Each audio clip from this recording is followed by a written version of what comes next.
টুকরো কাপড় দিয়ে বানিয়ে ফেললাম আবারও একটা সুন্দর বেবি ফ্রক। ফ্রকটা সেলাই করার পর এতটা সুন্দর লাগতেছিল যে মনে হচ্ছিল না এটা কোনো আমি টুকরো কাপড় দিয়ে সেলাই করছি। এই ফ্রকটার একটা পিক আপলোড করার পর অনেকে আমাকে জিজ্ঞেস করতেছিল যে আমি কাপড়টা কোথা থেকে নিছি, কাপড়টা অনেক সুন্দর। আসলে এটা কোনো আমি গজ কাপড় দিয়ে সেলাই করিনি, এটা হচ্ছে একটা কামিজের সাইডের কাপড় দিয়ে আমি এই ফ্রকটা সেলাই করছি। গরমে বাচ্চাদের জন্য এই ফ্রক গুলো কিন্তু একদম আরামদায়ক। আজকে তোমাদের সাথে খুব সহজে কিভাবে এই ফ্রকটা তোমরা সেলাই করবা এটার কাটিং ভিডিও, সেলাই ভিডিও পুরোটা তোমাদের সাথে শেয়ার করব। আসসালামু আলাইকুম সবাইকে, কেমন আছো তোমরা সবাই? আলহামদুলিল্লাহ আমি অনেক ভালো আছি। দেখতেই পাচ্ছ এই টুকরা কাপড়গুলো, আমি যে সালোয়ারের কাপড়টা আছে এটা দিয়ে বুকের পাশটা সেলাই করব, মানে উপরের পাট। প্রথমে বন্ধ সাইড থেকে এখানে 2 ইঞ্চিতে আমি গলার জন্য দাগ নিলাম, তারপর 1.5 ইঞ্চি নিলাম কাঁধের জন্য, তারপর এখানে এটার লম্বা তো নিলাম 7.5 ইঞ্চি, বগলে একটা শেপ দিয়ে দিলাম, আর বডি নিলাম 6 ইঞ্চি মানে 12 ইঞ্চির অর্ধেক, আর নিচে হচ্ছে 1 ইঞ্চি উপর করে সেলাই করে দিলাম।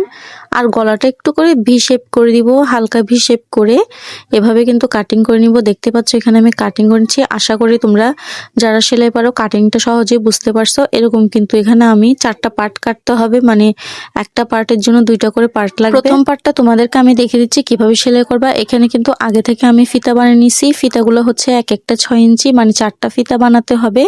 তো এক কাঁধের জন্য 2টা করে লাগবে। এখানে প্রথমে আমি তোমাদেরকে দেখাচ্ছি 2টা পার্ট একসঙ্গে করে 2 সুতা পরিমাণ কাপড় রেখে, তো মাঝখানে একদম যেখানে কাঁধ বরাবর 2টা ফিতা একসঙ্গে রেখে সুন্দর করে কিন্তু সেলাই করব। এভাবে 2টা পার্ট একসঙ্গে রেখে সেলাই করলে কিন্তু সেলাইটা খুব তাড়াতাড়ি হয়, আর ফ্রকটা সেলাই করার পর একদম সেলাইটা কিন্তু অনেক ফিনিশিংটা অনেক ভালো আসে। তো এখানে আমি পুরোটাকে এখানে সেলাই করে ফেলছি। সেলাই করার পর কিছুটা কাট করে দিব যাতে সে উল্টানোর পর সুন্দর লাগে। তো এখানে আমি উল্টা নিলাম, দেখতেই পাচ্ছ কতটা সুন্দর হয়েছে দেখতে।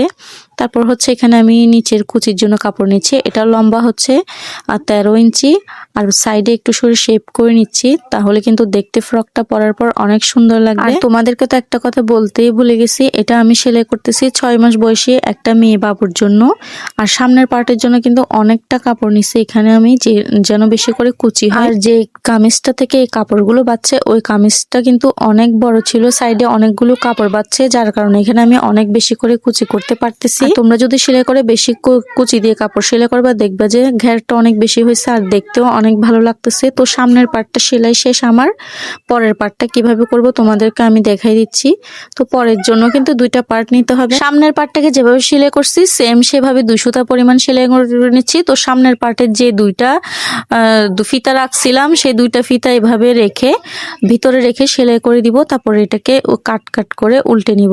তো দেখতে পাচ্ছ কত সহজে পিছনের পার্টটাও তৈরি করে ফেললাম, আর অফ ক্যামেরায় কুচিটাও করে দিচ্ছি এখানে আমি। তো এটা হচ্ছে আমার ফ্রকের ফাইনাল লুক। কেমন হয়েছে তোমরা অবশ্যই বলবে।